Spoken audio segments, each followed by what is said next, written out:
Здравейте, аз съм Магдалена Илиева и тук в студиото сме с Милена Петрова. И днес темата, на която ще разговаряме, е как да насърчим децата си да споделят повече. Преди да преминем към темата, Милена, кажи ни малко повече за теб, представи се. Аз съм сертифициран инструктор по програмите на Гордън Тренинг, трениране на успешни родители, трениране на успешни учители и трениране на успешни младежи. Това са програми, които са много сходни и които аз просто обожавам. Не мога да не те попитам, имаш ли деца?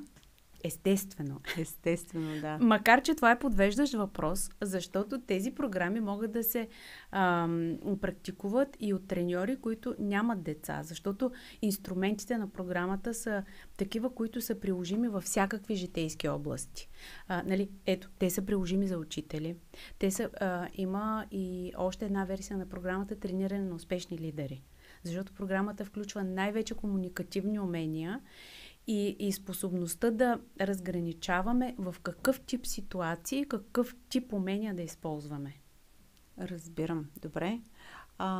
Но днес ще си говорим по-специално за това как да насърчим децата си да споделят повече. Предполагам, че голяма част от родителите се сблъскват с това, особено като станат в една така по-тинейджърска възраст. Добре, кажи ни тогава тайната. Как да го постигнем? Добре. Или тайната си остава тайна. Тайната на семейния щастлив живот си остава тайна. Доколкото мога, сега ще разкрия тайната, тази, която аз знам и която изключително много ми помага. Защото това умение, за което днес ще говоря, то се нарича активно слушане. Същото умение обаче се използва и при работата с зависими. Аз съм ръководител на Центъра за лечение на зависимости, Свети Йоан Рилски. Работил доста време с зависими и това умение, което в програмата Трениране на успешни родители се нарича активно слушане, се използва в един изучен подход за работа с зависими и не само, който се нарича мотивационно интервюиране. Там се нарича рефлексивно слушане, но става въпрос за абсолютно същото. Сега, първо ще се опитам да обясня какво не е активното слушане, за да може после някакси по-ясно да усетим всъщност какво е. Класически, цялата ни култура в България много често предполага това нещо, когато някой ни сподели някакъв проблем, ние да използваме някои от така наречените 12 препятствия. Томас Гордън така ги нарича 12 препятствия пред общуването. Значи, аз много често в курсовете, които правя, давам следния пример. Представи си, че ти си на 16 години, аз съм твоята майка и ти идваш и ми казваш: мамо, гаджето ме заряза. Какво прави класическата майка в тази ситуация? Какво отговаря? Какво? Мамо, тя не е последната, бе. Ще има други, бе. Айде остави, пък тя най-специалната ли е? Да. Или пък се започва с нещо друго. Я бягай си учи домашните и не ме занимавай тук с глупости. Ще бия два шамара, че... Да. Или друго. Използва се нещо друго. Ще си намериш друга безспокойно, бе, нали? Клин не сбива. Това е съвети между приятели. Или се почва с едно морализаторстване. Аз ти казах, на тази възраст връзките изобщо не са важни. На теб сега ти е най-важно да учиш. Какво е това нещо при днешната младеж от 16 годишни да почвате? То не е от 16 годишни, от по-рано, но да почвате да си имате гаджета и така нататък. Или пък да започнат с анализиране. Ти така... Ти приличаш на баща ти, той така е имал преди да се срещне проблеми с връзките и да. 1100 неща, които обаче какво създават у детето? Създават усещането, че то не е чуто. Не е разбрано. Някак си никой не може да разбере болката му. Защото на нас големите, знаем го, зарязало те гаджето, знаем, че ще си намери друго. Обаче болката си е болка. И аз давам само този пример в случая. Гаджето ме заряза, ама то може да е... Госпожата ми писа 2 по математика, а пък аз изобщо не преписвах, бях учила толкова много, или пък скарах се с приятелите ми. И много често родителите започват с тези препятствия. Едно от препятствията е задаване на много въпроси. Когато почне да задаваме много въпроси, дори се нарича и разпитване. Човек се чувства като разпънат на кръст. Има нужда просто да знае, че този човек отсреща го чува и го разбира. Добре, но можеш ли да зададеш все пак да уточняващи някакви въпроси? По принцип може. Стига въпросите да не са преобладаващото. Да.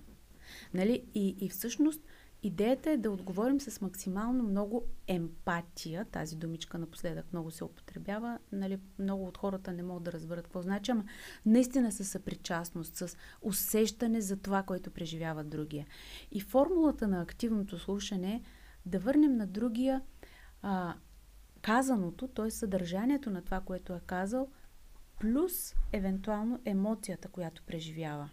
Нали, примерно, ако вземем това гаджето ме заряза, нали, един от вариантите е гадно ти е, нали, или тъжно ти е, искаше да бъдете повече заедно.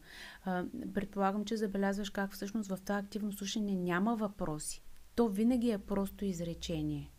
Нали, някакво такова като просто аз много харесвам израза от мотивационното интервюиране. Рефлективно слушане. Ти си просто като огледал за другия. Той да може да види това, което преживява, да може да го усети, да може да го изкаже, да разговаря с някой. И понеже ме пита дали имам деца, ще дам един пример с моята дъщеря. Един път си говорихме на нея за нещо и беше тъжно. И аз започнах точно да рефлектирам за нещата, които преживява, и тя си говореше и даже се разплака повече и в един момент ми каза: абе, мамо, ти какъв си такъв психолог, бе? Нали? Всички други щяха да започнат да ме успокояват. А пък ти като ми говориш и аз някакси още повече се натъжавам. И аз викам, това е идеята. Нали? Ние трябва да имаме възможността да преживеем тази емоция, да преминем през нея, а не да я спрем. Защото ние не можем да забраним емоциите на хората. Нали? Класически някой като е тъжен, какво му казвам? Ай, стига плака, де, успокой се. Нали? Никой не позволява на другия да си преживее тъгата. И всъщност това, което стана тогава с нея, тя продължи още малко да ми говори, така повярва ми, че това е правилният начин, продължи още малко да ми говори и може би след 2-3 минути вече се смееше. И аз тогава и казах, виждаш ли какъв е ефектът от това да можеш да споделиш с другия, какво наистина чувстваш и нали, той да някакси, той да е там и просто да те слуша. И има такъв много хубав момент от филмчето Inside Out, отвън навътре, анимацията, която е за емоциите. Аз много често го давам като пример в семинарите, които водя, нали, по програмата Трениране на успешни родители.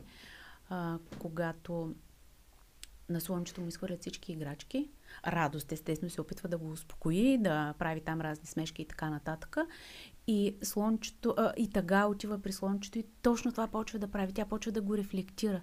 Тя казва, много е гадно да загубиш приятел. И слънчето, да, и почва да реве. И Радост вика, Тъга, какво правиш? И в крайна сметка, всъщност, слънчето точно това направи. Поплака и каза, хайде да ходим към гарата. И си спомням тогава, нали, Радост пита Тъга, какво направи? И Тъга каза, той беше тъжен и аз просто му позволих да поговори за това. Да.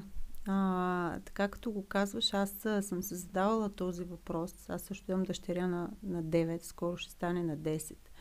И точно това съм наблюдавала и съм си правила така като извод, че всъщност може би ние не позволяваме на децата си да живеят тези емоции и чувства, които на нас самите ни е трудно да преживеем. Да. И ако на нас са ни забранявали, не че забранявали, а успокоявали, примерно когато сме тъжни, нали, ние сме получавали като нали, послание, не е хубаво да си тъжен. Абсолютно, да. Но виж, и това е, понеже аз казах за работата ми с зависими, нали, когато един човек има зависимост, класически, нали, какво правят хората? Почва да му дават акъл. Какво да прави? Как да не пие? А когато използваш тези рефлексии, нали, първо, самия зависим, той разбира, че ти виждаш човека зад зависимостта, което е много важно, защото това е човека, който страда. Оттам нататък, нали, когато някой знае, че е видян, той много повече има мотивация да се промени. Нали, да направи нещо за себе си. Има мотивация да ти споделя. Защото от този неправилен начин на комуникация с препятствия, с това осъждане, задаване на въпроси, анализиране и така нататък, човек просто спира да комуникира. Няма желание. Той знае, че там няма да бъде разбран и затова просто не споделя. Да. И сега така, като те слушам, се замислих, дали не е по-лесно всъщност да преживеем тъгата или там каквито и да е емоции, споделяйки ги с другите. Абсолютно. Абсолютно. Понякога това е единственото, което ни е необходимо. Да имаме човек, пред когото да споделим. Ние обикновено знаем какво да направим. Когато емоцията спадне, тогава, нали, се задейства интелектуалната част от мозъка, не емоционалната. И тогава ние имаме уменията да разрешим проблемите си. Добре. Как може да приключим така, като някакъв съвет, може би, или не знам, като някакво резюме, може би най-важно. Това, което на мен ми остава, нали, от разговора е, че всъщност да позволим на децата си да преживяват емоциите си такива каквито са и ние да бъдем с тях. Абсолютно. Те да знаят, че са видени и не просто да ги слушаме, а да ги чуваме, да разбираме какво ни казват. И дори ние да не го преживяваме по същия начин, да им дадем правото на техните емоции. Да, много важно. Добре, благодаря ти, Милена, за този разговор. Надявам се да сме били полезни.